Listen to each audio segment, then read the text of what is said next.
Go. Hey guys, just want to take a few minutes to talk to you. I'm sorry that I can't be in Belleville with you, but Elizabeth and Lee and I are here. We're in Branson, Missouri. I speak tomorrow at an event in Harrison, Arkansas. And so that's why I'm not there today, but I'm certainly honored by what you're doing. So I just wanted to take a few minutes. The videos that you've seen, they're so special to me. And they're professionally done. So what you see is what you get with me, but that's kind of how it is because I really wanted to always be real. So I just want to tell you that you're going to have to pardon my notes, but there's a lot of things going on. So I want to tell you that, first of all, I'm nobody special. I'm nobody special. I'm a mom, I'm a daughter, I'm a wife, I'm a sister, I'm an aunt, I'm a grandma. They call me Lolly. I'm a friend. I'm Dawn. And I'm a breast cancer survivor. My journey started with a diagnosis in March of 2018, breast cancer in my left breast. I was ER and PR positive and HER2 negative. I'm one of 8. Breast cancer hits 1 out of 8 ladies. So after diagnosis, I was coming home from Houston and I was so upset. I was screaming, honestly, in the truck. And I got a little salty with God. I told him that I'm going to do this, and I'm not gonna gripe. I will do this. I will fight. I will come through this, but I didn't expect this. I always thought tornado or fire would get me. Cancer was never on my journey. On my board to watch for. And so whatever he needed to do, he better put me in front of who I needed. He better open all the doors. I would never say no. I would step through every door that he opened for me. And he needed to put me in front of who needed my story. I would never say no. He looked over at Peter and said, watch this. So here's where we started. I had started knitting caps right after I was diagnosed, just with the fake knitter thing that you get at Walmart and a skein of thread, because I was determined that I was not going to sit around and I was going to fret about my diagnosis. And so my rule was, if I was fretting, I had to go sit in my chair and I had to knit a cap, because I was going to give that cap to somebody that was going to need it at the chemo center. And so I started making I made lots of caps. And then during this time, I was praying a lot, and I heard Jesus tell me that my word for that journey was perspective. So that's going to be important. Choosing to shine and not whine. That's important. We have to do that every day. My Bible verse for that year was delivered to me from a speech that I was listening to on the way into Houston on one of my surgery pre-op appointments. Zechariah 4:10, delight in the small details of the day. Think about that, the small details. The big details are always out in front of us, but we have to look for the small details. So I was focused on praying for others and knitting hats. I knitted lots and lots and lots of hats. I also had found several secret Facebook pages, okay? And those are the pages that you have to answer a lot of questions. You have to be accepted. These pages, there was about 10,000 women on each one of those pages. And they were raw, but I used them for all the information because I wanted the good, the bad, and the ugly. I wanted to know how high I had to set the bar because I was going to jump over the bar. So I also found a pillow and a drain shirt on Pinterest. I mean, who knows what they need for a mastectomy, right? So I found this pillow pattern. I found how to make the shirt, and I made me a couple, and I made some others to donate to my doctor's office, which is where I was taking the hats. On April 20th, I had a double mastectomy and deep reconstruction. Also, they removed a sentinel lymph node from my left side. That lymph node had cancer in it. At that point, the journey changed. During this time of diagnosis and surgery, I had made a friend in Fort Worth off of the secret Facebook pages. And she was just right behind me in that journey. So I sent a pillow to her on the 24th of April, 4 days after I had had surgery. I sent that box out. She thanked me on those secret Facebook pages for her box of blessings. Little did I know, the Blessing Box project was breathed into existence. I had no idea what type of a tsunami this was coming. May 13th, since I had that lymph node that was positive, we removed 10 more lymph nodes out from under my left arm. 2 of those had specks of cancer. One of those speck was on the outside. So Now I could see the first mountain in the journey. On June 7th, they placed a port, and I switched from knitting hats to making pillows and shirts because I knew who was going to need a hat. On June 13th, I started chemo. I did 4 treatments, 3 weeks apart. So that lasted about 4 months. I finished that on August 15th, the day before Lee's and my anniversary. That weekend, he took me to the beach. I was not allowed in the water, and I was not allowed on the sand, so I sat on the back of his truck, but I just needed to hear the water. The box request at that point had started coming in. So they came, private messages, they came on Facebook.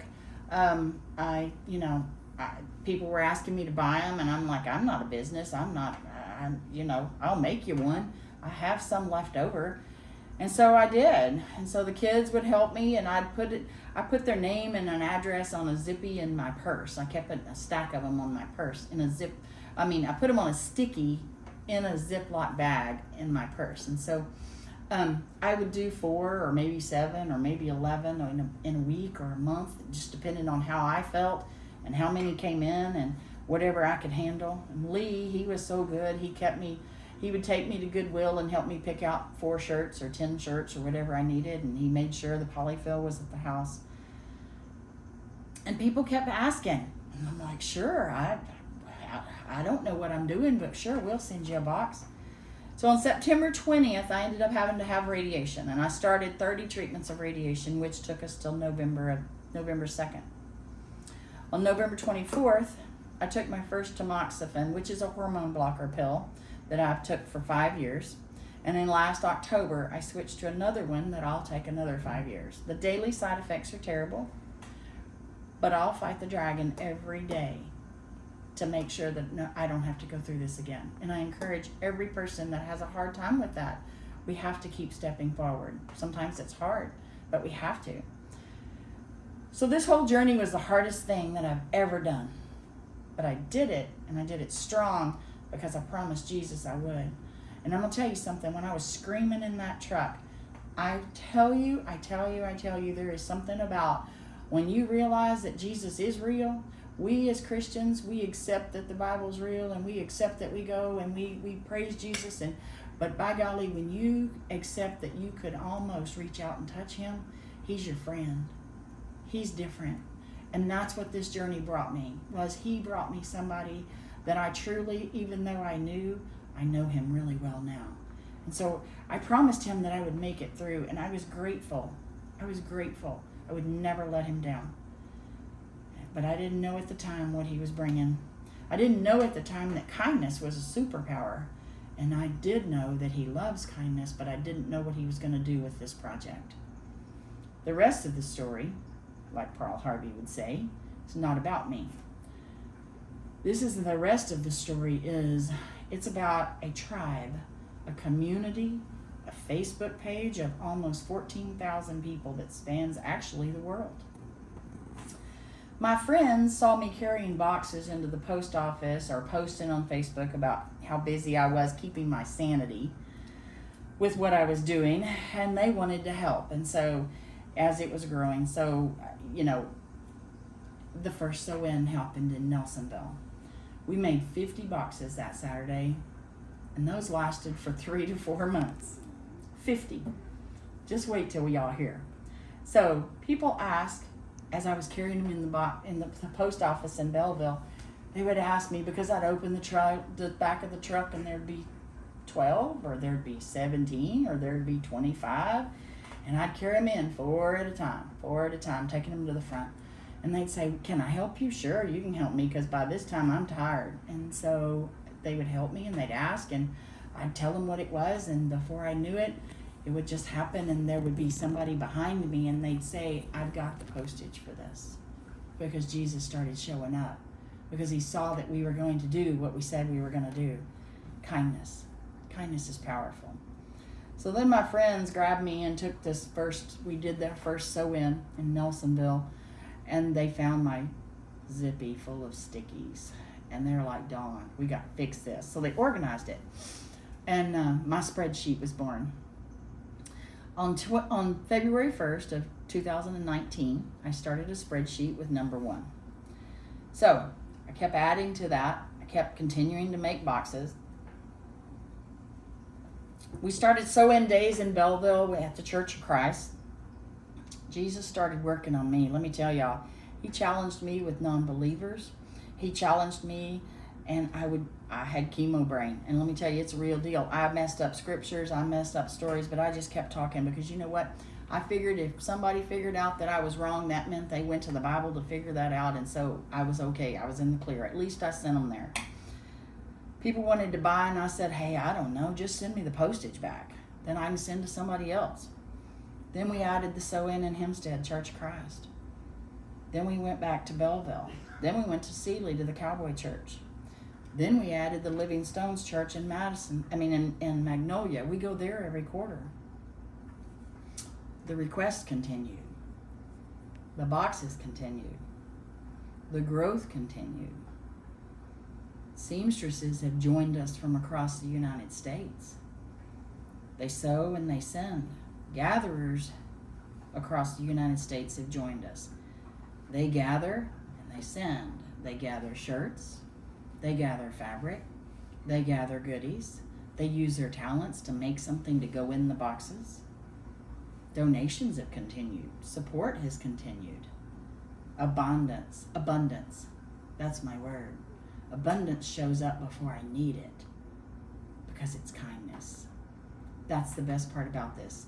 It doesn't matter who you are, where you are, what you are, or how much you have. They get a box. That's kindness.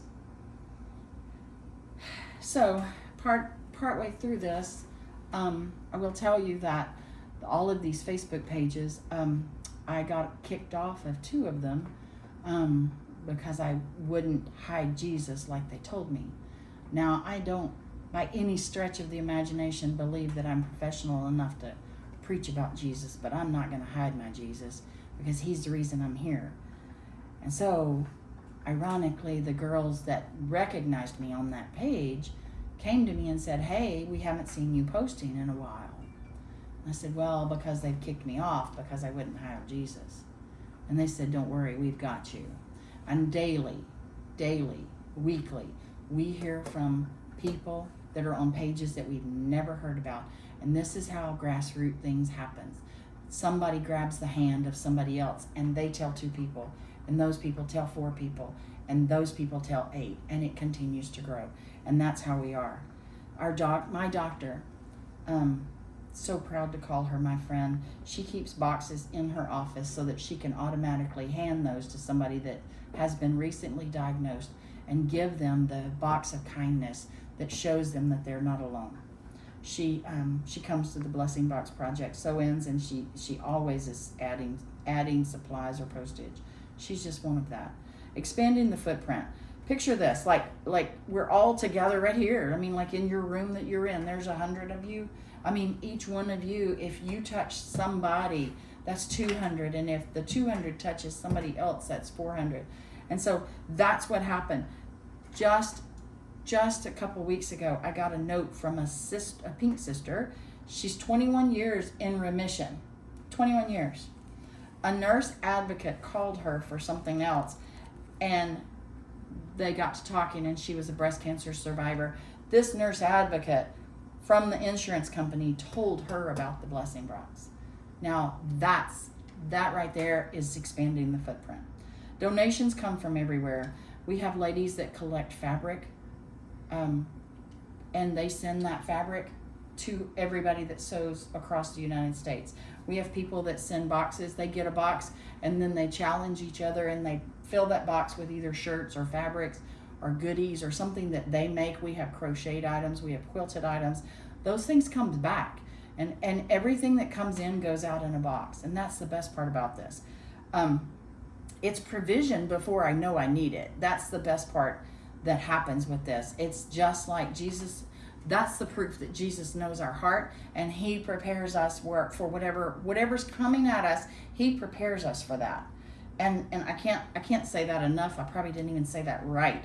But I'm telling you, I don't even think it hardly before something is happening, and I'm going, look, I just thought, man, I really need polyfill. And Megan from the post office calls and goes, there's 100 pounds of polyfill here. And so that's what it is. We never say no. Every request gets a box. There are some that they don't find us until they're a year out. But you know what? If they need that pillow, sometimes people are still in pain. I used to go, but you're a year out. And then Jesus was like, he pecked me on the head. And he's like, your job's to send the box. Your job's not to analyze why they need it. They ask for it. You send the box. And by golly, I do every single time. If it's late, I send the box. If it's early, I send the box. Whatever. If they request it, we send the box because that's kindness. And there are people that have come back to me and said, this box changed my family's way that they look at this. This box, my family cried with me because they could not believe that people that I don't even know spent the time to put this box together. That's what's important. That's why we do this. We never say no. We just never say no. There's been so much support.